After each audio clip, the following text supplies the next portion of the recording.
Bundan öncəki dərsdə bullying, yəni qısnama, zorakılıq haqqında bir mətn oxuyub tərcümə etmişdik. İndi həmin o mətnlə bağlı verilən suallara düzgün cavab tapmağa çalışaq. Cavabları məndən eşitməmişdən öncə özünüz verməyə çalışın.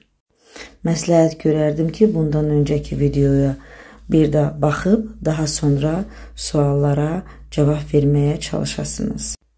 Sual belədir. What is the passage mainly about? Yəni, mətn əsasən nə haqqındadır? Əsas mövzusu nədir? Yəni, bu mətndə yardımcı sözlər, köməkçi cümlələr görə bilərsiniz, əlavə məlumatlar verən. Amma ora ilişib qalmamalısınız. Əsas mövzu nə idi? Bax, onu tapmağa çalışmalısınız.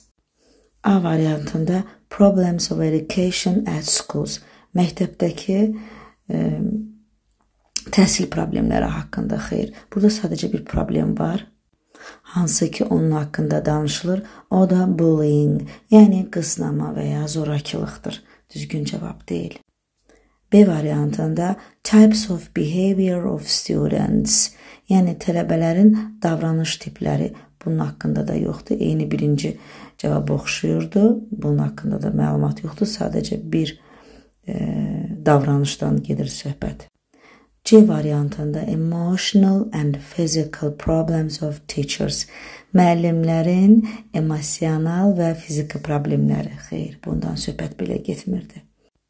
D variantı Methods of Fighting Against Bullying. Qısnama əleyhinə mübarizə metodları. Xeyr, bundan söhbət getmirdi. Əsas mövzu bu deyildi.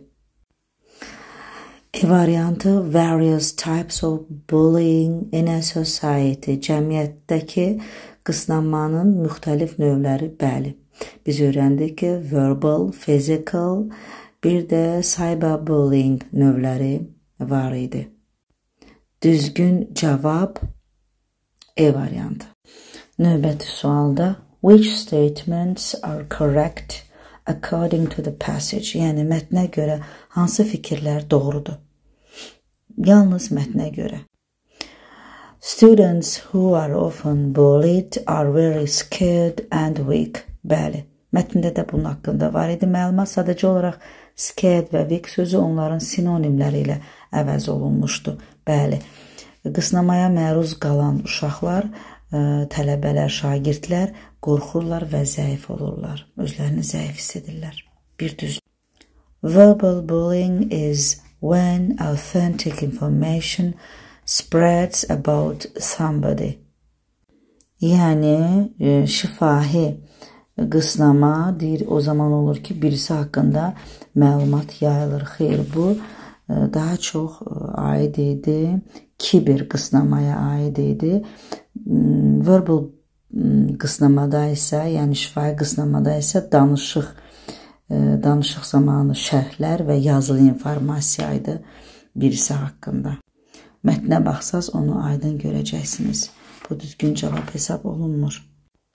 Üçüncüsü, cyberbullying is common for the modern period of time. Bəli, müasir zaman üçün çox məşhurdur. Yəni, çox yayılıb internetlə qısnama, zorakılıq halları. Bullying cannot lead to any psychological issues.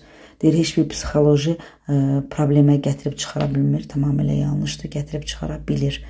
Düzgün cavab 1 və 3 D variantı.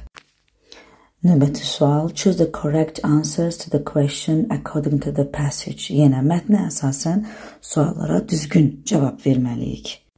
Sual belədir. What can bullying cause? Yəni, bu zorakılıq, qısnama nəyə səbəb olar? Səbəb ola bilər. Constant aggressive and violent attitude. Daimi aqressiv və zoraki münasibət. Emotional, psychological, physical problems. Emosional, psixoloji, fiziki problemlər. Bəli. Long-lasting relationships among children. Yəni, uşaqlar arasında uzun müddətli əlaqə. Tamamilə yanlışdır. Əslində əlaqələri pozur bu. Consent between students, yəni tələbələr arasında razılıq. Xeyr, nə razılıqdır bu? Düzgün cavab 1 və 2.